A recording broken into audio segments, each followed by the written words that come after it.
Doctor plus channel நேயர்களுக்கு வணக்கம். இப்போ வந்து மெயினாக ரொம்ப முக்கியமானது பெண்களுக்கு, அதாவது பூ பெய்த நாள்லேருந்து இந்த பிரச்சனை இருக்கும். இடுப்பு வலி, கால் வலி, சாப்பிட மாட்டாங்க. இதுக்கெல்லாம் மெயினானது வந்து உங்களுக்கு நான் சொல்ல போகிறேன். அவங்க உடம்பு பார்த்தீங்கன்னா ரொம்ப ஒல்லியாக இருப்பாங்க. கொஞ்சம் நல்லா இருந்தாங்க, இப்போ ரொம்ப மெலிஞ்சிட்டாங்க. உடம்பு சூடாக இருக்குது, எனக்கு இந்த கன்னம்லாம் அசிங்கமாக இருக்குது, ஒட்டி போயிருக்குது அப்படின்னு சொல்லுவீங்க பார்த்தீங்கன்னா. அதே போல் கால்லாம் ரொம்ப குடையுது, இடுப்பு வலிக்குது. இதுக்கெல்லாம் காரணம் வந்து உங்களுக்கு வந்து ரத்தம் வெளியேறது தான் அர்த்தம். பிளட்டு தான் வெளியேறுது. அது பேர் ஒயிட் டிசார்ஜ்னு சொல்லுவாங்க, இல்லைன்னா வெள்ளைப்படுது. உங்களுக்கு தண்ணியாகவும் இருக்கலாம், அல்லது கெட்டியாக இருக்கும். சில பேருக்கு அதெல்லாம் புண்ணாகி அப்படி வர்றது. நீங்கள் அது மாதிரி இருக்கவங்க உங்களுக்கு வந்து பார்த்தீங்கன்னா எல்லாம் வயிறுலேருந்து, எனக்கு தொண்டையிலேருந்து புண்ணு மாதிரி இருக்குது, சாப்பிட முடியல, கொஞ்சம் தான் கொத்தி கொத்தி கோழி மாதிரி கொஞ்சமாக தான் சாப்பிட்றேன், என்னால் எவ்வளோ சாப்பிடணும்னு நினைக்கிறேன், பசி தான், ஆனால் சாப்பிட முடியல. இது மாதிரி இருக்கிறவங்களுக்கு வந்து முக்கியமான குறிப்பு சொல்கிறேன், நல்லா கேட்டுங்க. இது செஞ்சீங்கன்னா உங்களுக்கு அது இருக்கவே இருக்காது, கண்டிப்பாக நீங்கள் அடுத்தும் வராது. நீங்கள் அதை தெரிஞ்சுக்கிட்டு நீங்கள் மெடிசனே வாங்கி சாப்பிட தேவையில்லை, இதே செஞ்சுக்குவீங்க. உங்களுக்கு வந்து சொல்கிறது தேங்காய் பால் இடியாப்பம், ஆப்பம், தேங்காய் பால் கண்டிப்பாக சாப்பிடணும். அடுத்து உளுந்தங்கஞ்சி. இதுக்கு அடுத்து வந்து நீங்கள் வெள்ளைப்படுதல் வந்து குறையும், சூடு குறையணும். அப்போ நல்லெண்ணெய் தேய்ச்சி நல்லா குளிக்கணும்.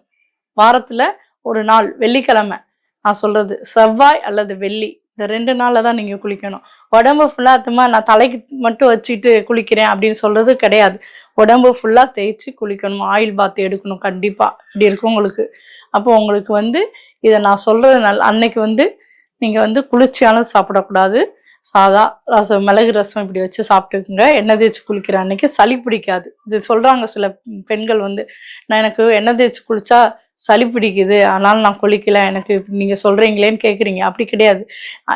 ஆயில் பாத் எடுக்கிறவங்க லேசாக வார்ம் அப் பண்ணி தேய்ச்சிக்குங்க. அதே போல் சுடுதண்ணீரை தான் குளிக்கணும் அன்னைக்கு. குளிச்சுட்டு நீங்கள் மிளகு சாப்பாடோ அல்லது பொங்கல், வெண்பொங்கல் இது மாதிரி எடுத்துக்கங்க. மற்ற நாள்களில் வந்து ஆப்பம், தேங்காய் பால், இடியாப்பம், தேங்காய் பால் கண்டிப்பாக எடுக்கணும். ஏன்னா புண்ணு இருந்துச்சுனாலும் ஆறிடும். உங்களுக்கு வெள்ளைப்படுறதுன்றது புண்ணு இருக்கனால தான். அந்த புண்ணு ஆறதுக்கு தான் நான் வந்து இப்போ உங்களுக்கு சொன்னது. அதில் உளுந்தங்கஞ்சி குடிங்க, ரொம்ப நல்லது, இடுப்பு வலிக்காது. அதில் நல்லெண்ணெய் மிக்ஸ் பண்ணி குடிக்கணும். உளுந்தங்கஞ்சி சொன்னாங்கன்னு தேங்காய் பாலை விட்டு குடிச்சிக்கிட்டு அந்த நல்லெண்ணெயை மறந்துடுறீங்க. நல்லெண்ணெய் 2 ஸ்பூன் ஊற்றி குடித்தாதான் மருந்து, இடுப்பு வலியெலாம் இருக்காது உளுந்தங்கஞ்சியில். அதை குடிச்சிட்டு லாஸ்ட்டில் உங்களுக்கு வந்து பசிக்க ஆரம்பிக்கும். அப்போ தான் இது குறைய தான் பசிக்க ஆரம்பிக்கும். நல்லா சூடு குறையும் போது உங்களுக்கே தெரியும். இல்லை கன்னம்லாம் ஒட்டி போயிருக்கிறதுலாம் கரெக்ட் ஆகும். இதுக்கு வந்து மருந்து வந்து குல்கந்துன்னு இருக்கும், அதாவது பன்னீர் ரோஸில் செய்கிறது. அந்த ரோஸ் மருந்து, அதில் மருந்து செஞ்சு விற்பாங்க, லேகியம். அது வந்து கடையில் விட நல்ல டாக்டர்ஸ், மருத்துவர்கள்ட்ட போய் கேட்டு வாங்கி சாப்பிடுங்க. அவங்க தான் நல்ல ஒரு ரிசல்ட் கொடுப்பாங்க. இது சாப்பிட்டா இது கூட இது சாப்பிட்டீங்கன்னா நல்லாயிருக்கும் அப்படின்ட்டு. சாப்பிட்டுட்டு ஒரு ஸ்பூன் சாப்பிட்டீங்கன்னா அந்த லேகியம் பால் குடிக்கணும், 1/2 டம்ளர் பசும்பால் குடிக்கணும்.